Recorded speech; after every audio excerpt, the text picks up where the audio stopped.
How good's Tilly? If only we had a bit of talent in Western Sydney, our young people. G'day everybody, Christopher Brown. If I haven't met you, I have the absolute pleasure of chairing this not-for-profit regional think tank, the Western Sydney Leadership Dialogue. I have to say it's tough to stand here today, notwithstanding the presence of the Prime Minister and half his Westie cabinet. But as a Parramatta supporter, it's a bit triggering being back here only 5 days. If we'd known now, we'd have had this bloody lunch somewhere else, I'm just telling you. Anyway, before I do make some official acknowledgements and presentations, I just wanted to particularly ask for the forbearance of some of you. Yes, it's a very big room. We put this thing out there and sold 65 tables in 12 hours, so we've been trying to squeeze people in, we're going to get a mezzanine at some stage to get more in, but to those people I really love down there and down there, thank you for your forbearance. The people down here paid a lot more, if it makes you feel any better, to help subsidise the tables a bit cheaper elsewhere. But I do appreciate everybody. But check this room out. Imagine 10 years ago having a room like this, and if you get a chance to look around and pay celebrity spotting, you find we have and our 700 people, captains of industry, university bosses and their students, government officials, mayors, lots of mayors, the PM and his cabinet members, so to speak, as well as our own homegrown poets and Philharmonic Orchestra.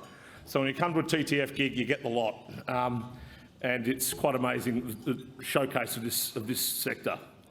More formally, I would like to join Tilly and acknowledge the traditional owners of the land, the Wongal and Darug people here. Their mobs looked after the land for 60,000 years. My mob's only been trying to bugger it up for 200 and something, as involuntary tourists arrived here courtesy of their British overlords. So thank you for caring for country.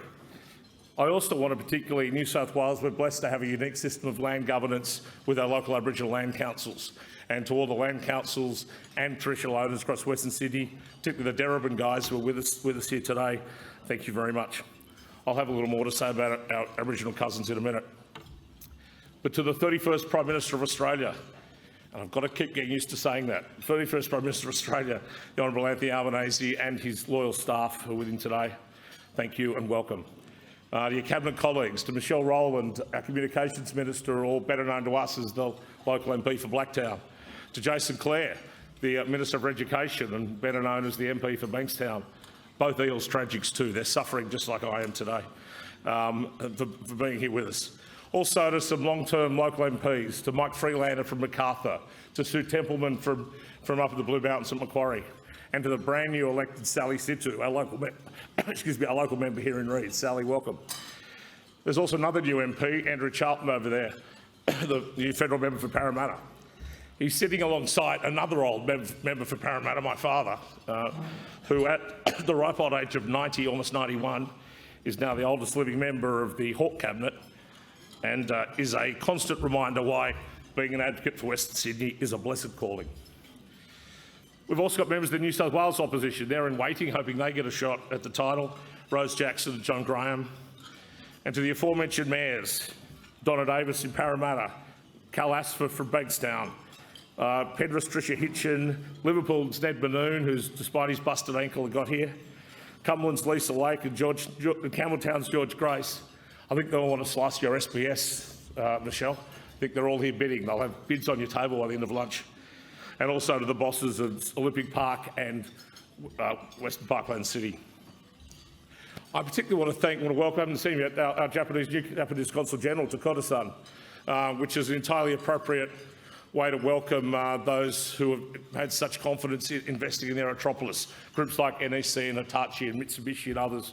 So to our Japanese brethren particularly, we're very proud of the new relationship we're forging with Western Sydney. So welcome, Consul General. Brand new arrived in Sydney. Particularly also to our sponsors. We only do this with the help of others, to NAB, to Hitachi, to WSP. Thank you so much for the continual support you give. You'll hear from some of those guys later. And to Darryl and the team at Accor Stadium for their generous hospitality. Last thank you in a big room, my patrons. I am absolutely blessed. This dialogue is blessed to have the support of a group of people of such eminence to help guide us with their wise counsel. To Cameron Klein, the former global CEO of NAB, and old proud St Dominic's Penrith boy. to Peter Shergold, the retiring Chancellor of Western Sydney University and a former head of PMC, to Kerry Schott, Chair of the New South Wales Clean Economy and Energy Code Boards, and now the Reviewer in General of Inland Rail, as of this morning I read, and Mike Murdoch, now Chair of NEC Australia and the former long-term boss of the Department of Infrastructure, plus Lucy Turnbull, who's overseas, can't be with us, but it's an incredible group. Now, before I present this year's Pemulwuy Prize, I wanted to make an important statement on behalf of our patrons and hopefully most of our partners. We're extremely proud that Greater Western Sydney is home to the largest urban Aboriginal population in Australia. And as Simon Sinek says, important for us, leadership is not a licence to do less, it's a responsibility to do more, and we want to do more. It's not good enough anymore just to proudly do acknowledgement of country and nod your head and say all the right things about Indigenous relations. We all have to do a little more. With this in mind, I today pledge that the Western Sydney Leadership Dialogue will campaign proudly and publicly to encourage voters in our region to support the referendum to enable a voice to Parliament for First Nations people, in line with the Uluru Statement from the Heart. As per the... Thank you.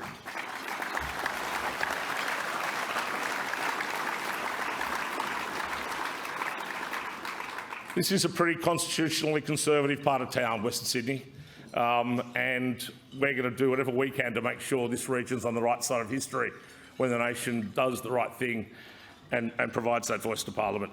We're going to need all of your help, and I thank you and I thank the PM for his leadership on that.